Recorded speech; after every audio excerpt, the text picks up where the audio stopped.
हजारों नहीं लाखों लोगों का ये प्रश्न है, उनके दिमाग में ये चलता रहता है। वो जानना चाहते हैं कि हस्त मैथुन से क्या वास्तव में कोई नुकसान होता है, ये एक नेचुरल प्रक्रिया है या ये करना सही है या गलत है, वो इसमें उलझे रहते हैं।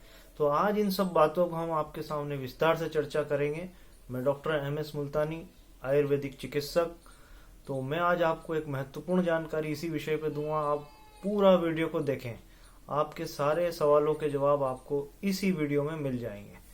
तो देखें, सबसे पहले प्रश्न उठता है जो लोगों के दिमाग में ये एक चीज है कि हस्त मैथुन करना वास्तव में सही है या गलत है, क्या इसके नुकसान हैं, क्या इसके फायदे हैं।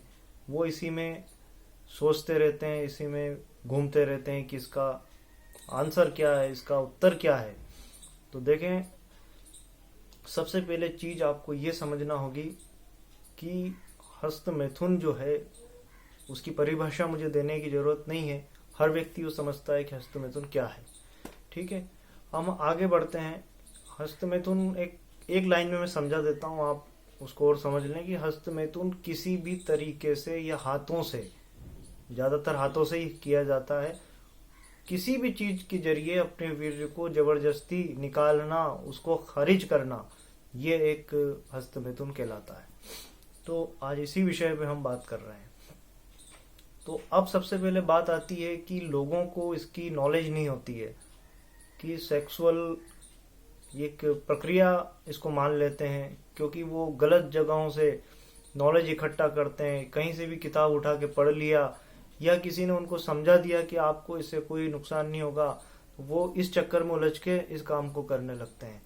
यहाँ तक कि हमने देखा, जो किसी का हमें नाम नहीं लेना चाहिए, लेकिन अच्छे जो यौन रोग विशेषज्ञ के मुंह से हमने ये सुना है, वो ये कहते हैं कि ये एक नॉर्मल प्रक्रिया है, इससे कुछ नहीं होता, ये तो आपके शरीर में रोज वीर्य बनता है, उसको रोज निकालो, कुछ नहीं होगा। लेकिन दोस्तों, आयुर्वेद जो सबसे पुरानी उसमें जो किताबें हैं, उन्होंने ये हमें बताया है, हमने उसको पढ़ा है, अध्ययन करा है कि जब हस्त मैथुन व्यक्ति करता है, वीर्य का नाश करता है, उसकी सारी धातुएं नष्ट हो जाती हैं। और वीर्य सबसे आखिरी धातु जो आयुर्वेद के हिसाब से है, वो नष्ट होने लगती है और आदमी धीरे धीरे कमजोर होने लगता है।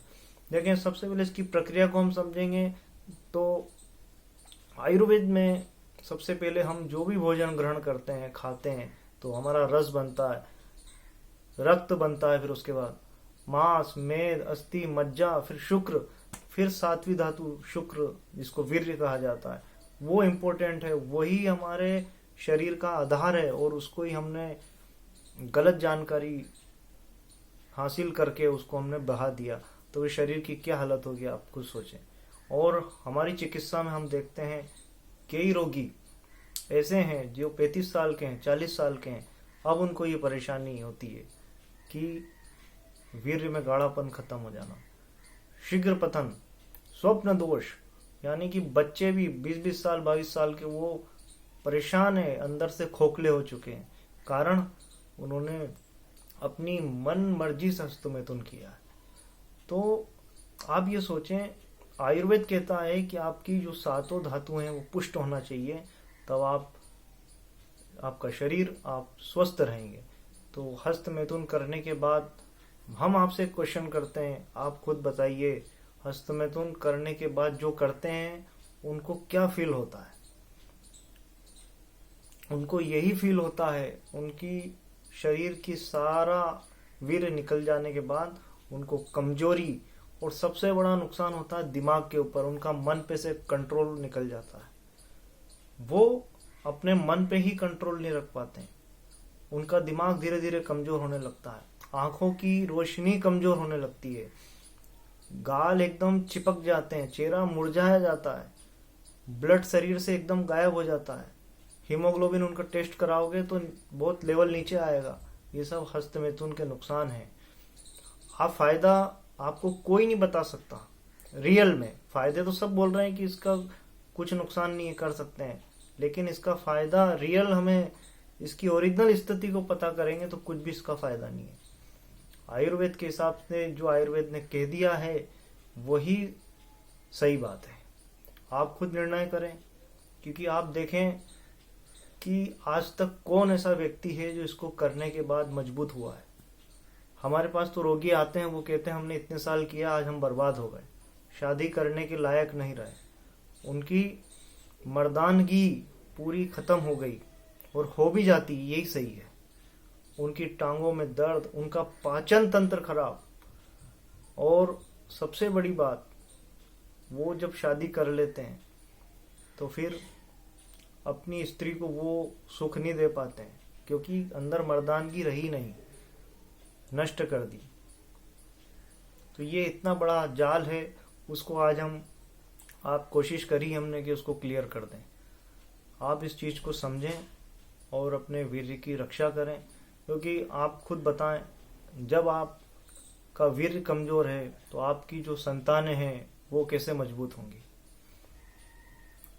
जब बीज ही कमजोर होगा तो फिर किस तरह से आगे का काम चलेगा, आप समझ जाएं। आपकी संतानें कमजोर होंगी, बीमारियों से ग्रस्त होंगी, क्योंकि आपका वीर्य, आपका बीज पुष्ट नहीं है। उसके लिए आपको ये आदत को छोड़ना पड़ेगा। ये ही सही बात है कि इसको छोड़ना ही पड़ेगा, इसके अलावा कोई रास्ता नहीं है। और अगर आपने कर लिया है तो भी घबराने की जरूरत नहीं है। आप इसका आयुर्वेद से इलाज कराएं, अच्छे चिकित्सक से मिलें, ताकि वो आपकी जो कमी हुई है उसको वापस पूरी कर दे। अच्छी अच्छी आयुर्वेद में दवाइयां हैं, बहुत अच्छा ट्रीटमेंट होता है इसका, लेकिन थोड़ा सब्र से इलाज करना पड़ता है। तो फिर आदमी कुछ अपना आगे की जिंदगी सही बिता सकता है। लेकिन वो इसको छोड़े नहीं और इस काम को करता जाए तो फिर बहुत मुश्किल है कि वो अपने आगे की लाइफ को सही से चला सकता है। यही बात हम आपसे करने जा रहे हैं। तो आप मेरी बात को पूर्ण समझ गए होंगे कि हमारा जो अनुभव रहा है, हमने कई रोगी ऐसे देखे हैं जो बाद में रोते हैं, बाद में पछताने के अलावा कुछ भी नहीं होता। जिसने आपको ये जानकारी दी कि इससे कुछ नुकसान नहीं है, क्योंकि उनको भी पूर्ण जानकारी नहीं है, या वो जानबूझ के आपको कमजोर करना चाह रहा है। यही सही बात है, क्योंकि जिंदगी आपको बिताना है, आपको इस वीर्य के दम पे लंबी उम्र जीना है। इस वीर्य को खाली करके आप ये सोचे मैं स्वस्थ रह सकता हूं, हो ही नहीं सकता है, क्योंकि आपकी वीर्य धातु ही पुष्ट नहीं है तो आगे का जीवन क्या पुष्ट होगा। ये हमने हमारा निचोड़ चिकित्सा का आपके सामने रख दिया है। ये बात आपको कहने वाले कम मिलेंगे, और जो बात हमने कही है वो आयुर्वेद का चिकित्सक ही आपको कह सकता है कि इसके नुकसान है और इसका आपको त्याग करना पड़ेगा। हम तो कहते हैं कोई ऐसा व्यक्ति आए जो हस्तमैथुन का एक फायदा भी बता दे,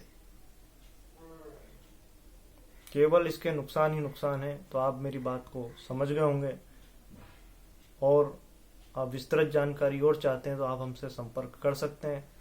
आप हमारे चैनल पे बने रहें, इसको वीडियो को ज़्यादा से ज़्यादा शेयर करें ताकि लोगों तक जानकारी पहुंचे, और हमारे चैनल को भी आप सब्सक्राइब करें। आगे हम आपको और इसके अनुभूत नुस्खे आयुर्वेद के बताते रहेंगे और जानकारी आपको बताते रहेंगे। लेकिन आज का ये वीडियो बहुत इंपॉर्टेंट है, इसको आप जरूर शेयर करें।